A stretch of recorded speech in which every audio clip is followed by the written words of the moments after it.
पाकिस्तान की technology exports में गुज़िश्ता 8 माह के दौरान 20% का इजाफा हुआ है और यह बढ़कर 3 अरब डॉलर्स हो गई हैं। इसके साथ साथ पाकिस्तान की सर्विसेज एक्सपोर्ट्स भी बढ़कर 6 अरब 46 करोड़ डॉलर्स हो गई हैं। आज की वीडियो में आप जानेंगे कि 8 माह के दौरान पाकिस्तान की टोटल गुड्स और सर्विसेज के एक्सपोर्ट बढ़कर किस तरह 26 अरब 96 करोड़ डॉलर्स को क्रॉस की हैं। इस अहम डेवलपमेंट को डिस्कस करेंगे। इसके पैरेलल हमारी इंपोर्ट्स कितनी रही वो भी आपको बताएंगे।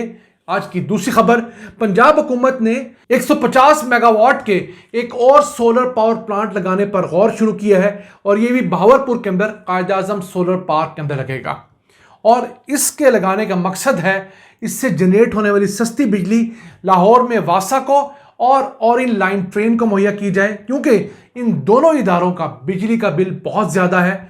सस्ती सोलर एनर्जी से इन्हें कंपनसेट किया जाएगा। इस खबर को प्रोग्राम के दूसरे हिस्से में डिस्कस करेंगे। अस्सलाम वालेकुम व्यूअर्स, मैं हूं आपका होस्ट अब्दुल रहमान। गुज़िश्ता 8 माह के दौरान पाकिस्तान से आईटी और सॉफ्टवेयर की एक्सपोर्ट्स 20% बढ़ी हैं और वो 3 अरब डॉलर्स हो गई हैं। यही फिगर पिछले साल के 8 माह के दौरान 2 अरब 48 करोड़ डॉलर्स थी।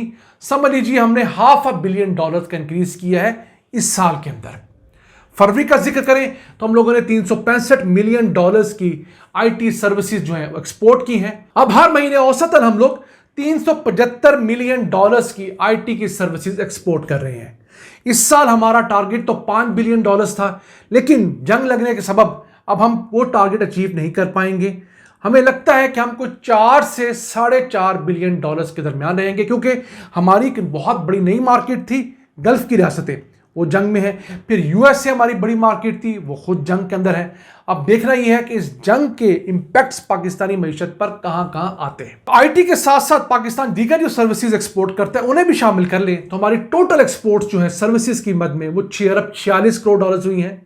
पिछले साल ये 5 अरब 46 करोड़ डॉलर्स थी। तो टोटल सर्विसेज सेक्टर में हमने 1 अरब डॉलर्स का इजाफा किया है।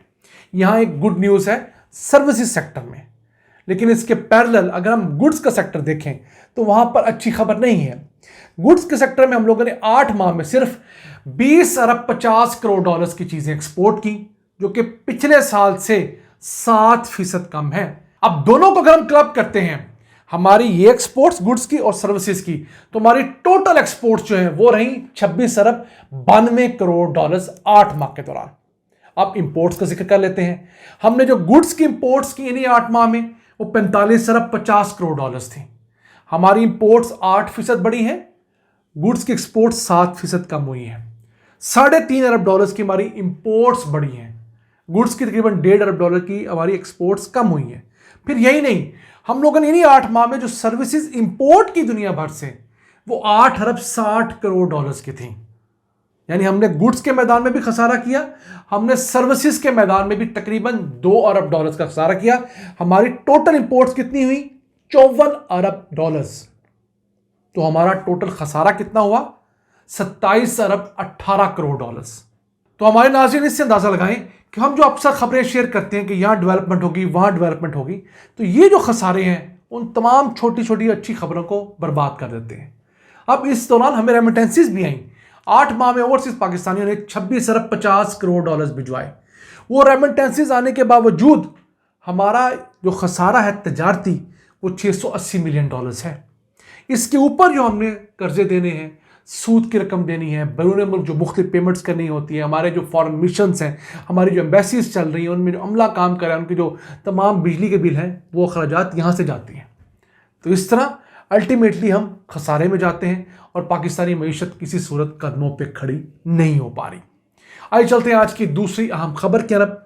पंजाब हुकूमत ने कायद आजम सोलर पार्क में 150 मेगावाट ऐड करने का फैसला किया है। एक नया प्लांट लगाया जाएगा, इससे सालाना 30 करोड़ यूनिट्स बिजली के पैदा होंगे। अब इस बिजली से किया क्या जाएगा? सबसे बेहतरीन तरीका यह है कि उसमें से 25 करोड़ यूनिट तो वापडा के मुख्तलिफ जो ट्यूबवेल्स हैं उन्हें दिए जाएंगे। अब वापडा के ट्यूबवेल्स गर्मियों के अंदर तो 12, 14, 16 घंटे चलते हैं और वो बिजली लेते हैं, अच्छी खासी महंगी बिजली होती है शहरों में।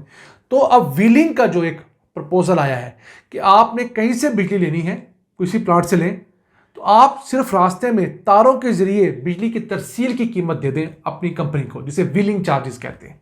वो 2-3 रुपये होंगे। तो आप उस बिजली को खुद खरीदें, हुकूमत का या उस बिजली की तकसीमकार कंपनी का आपसे कोई ताल्लुक नहीं होगा।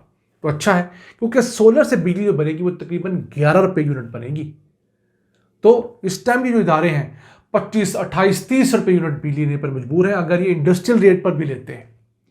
तो उसके अलावा 5 करोड़ यूनिट्स जो हैं वो ऑरेंज लाइन ट्रेन को देने का इब्तदाई तौर पर प्रपोजल आया है। अब ऑरेंज लाइन ट्रेन एक साल के अंदर 14 करोड़ बिजली की यूनिट इस्तेमाल करती है, क्योंकि बिजली भी चलती है और बिजली अच्छी खासी कंजम्पशन की वजह से। पहले तो इसका 22 रुपये यूनिट रेट था, आज से 4 साल पहले। लेटेस्ट फिगर नहीं आए, अब इस दौरान बिजली के अंदर 2 से 3 गुना का इजाफा हो चुका है। हो सकता है इसका 30-35 रुपये रेट हो। तो उस हिसाब से अगर 14 करोड़ में से 5 करोड़ यूनिट्स भी से वहाँ से मिल जाएं तो एक अच्छा खासा 30% का तकरीबन रिलीफ हो सकता है। हुकूमत जो हर साल 7 अरब रुपए ऑरेंज लाइन ट्रेन को सब्सिडाइज करने के लिए, इसकी टिकट सस्ती रखने के लिए अदा करती है, उसमें कुछ कमी ज़रूर वाक़या होगी।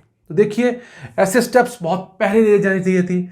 जब ये प्रोजेक्ट डिज़ाइन किया गया था उस टाइम फैसला करना चाहिए था कि जनाब ये अगर मनसूबा इतनी महंगी बिजली पे चलेगा तो उसे पहले सोलर पे शिफ्ट कर देते हैं। दिन के औकात में सुबह 6 बजे से लेकर शाम 6 बजे तक तो ये सोलर पे चल सकती है, तो ये शाम के टाइम पे ये लेस्को से बिजली ले लें। तो हमारे हुक्मरान जल्दबाजी में फैसला तो कर लेते हैं, प्रोडक्ट्स भी बना लेते हैं। जब प्रोडक्ट्स बन के तैयार होता है, उसके खसारे सामने आते हैं तो इनके हाथ पांव फूल जाते हैं। फिर उन खसारों को कवर करने के लिए मजीद प्रोडक्ट्स लगते हैं, मजीद कर्जे लिए जाते हैं, और ये एक ऐसा विशेष सर्कल है जो हमें गुज़िश्ता 78 सालों से कदमों पे खड़ा नहीं होने दे रहा।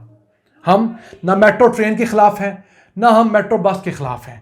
हम सिर्फ ये कहते हैं कि जो भी मंसूबा लगे वो आवाम की फलाह बहबूद के लिए तो लगता है, लेकिन देखा जाए कि क्या हमारी मईशत इसे अफोर्ड भी करती है, और क्या इस मंसूबे को चलाने के लिए हमारे पास वसाइल हैं कि नहीं है। ये बिल्कुल इसी तरह है कि किसी आप गरीब शख्स को एक गाड़ी लेकर दे दें। अब उस गाड़ी का आप लोगों ने एक दफ़ा खर्चा कर लिया, लेकिन क्या वो शख्स उसका पेट्रोल अफोर्ड करता है, क्या उसकी ट्यूनिंग अफोर्ड करता है, वो ख़राब हो जाएगी तो क्या उसकी रिपेयर अफोर्ड करता है, उसके टायर्स अफोर्ड करता है? नहीं अफोर्ड करता। तो उससे बेहतर है आप उस शख्स को मोटरसाइकिल ले दें। अगर वो मोटरसाइकिल अफोर्ड नहीं करता, उसको साइकिल ले दें, ताकि उसकी जेब पर वो प्रोडक्ट भारी ना हो, आपकी की हुई मदद उसके गले ना पड़ जाए।